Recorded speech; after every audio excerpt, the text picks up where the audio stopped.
All right, Chef Nooner here, and we are going to make some guacamole, one of my favorites.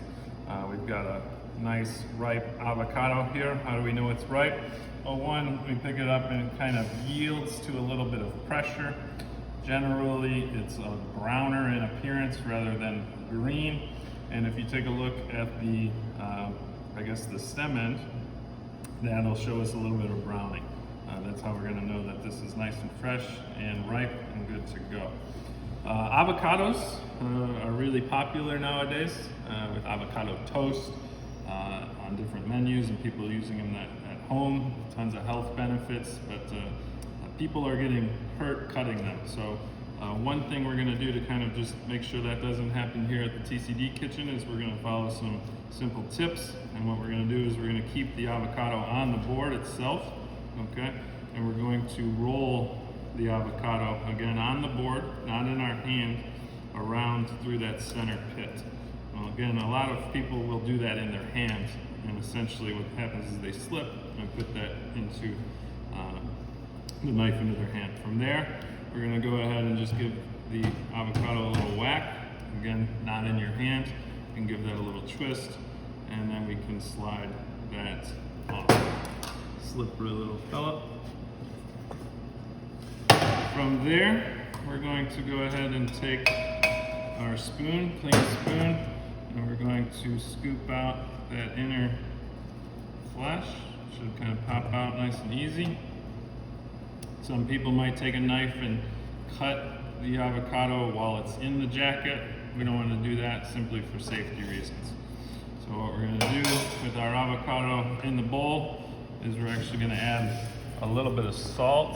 This is going to give us a little bit of kind of an abrasive to help us kind of mash this up a little bit. We've got our pastry blender. You could use a fork, you could use a potato masher, you can use a number of things, but this is what we're going to use here. And we're just going to give that a little bit of a mash. For me, guacamole, I like kind of a smoother texture with my avocados. Again, it's really just a matter of preference, but you can see how quickly we can turn that avocado into something and a mash. So once we have our avocado mashed, we're then going to go ahead and take our pico de gallo that we made ahead of time, and we're going to incorporate that in. Once we have that in, give it a quick stir.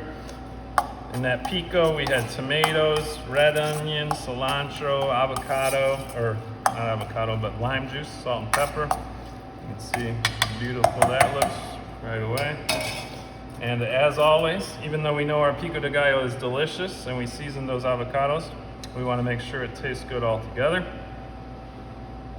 So we go ahead and taste. I analyze what I'm tasting. Do I taste the guac or do I taste the tomatoes? Yes. Do I taste cilantro? Yes. Do I taste a little bit of onion? Yes.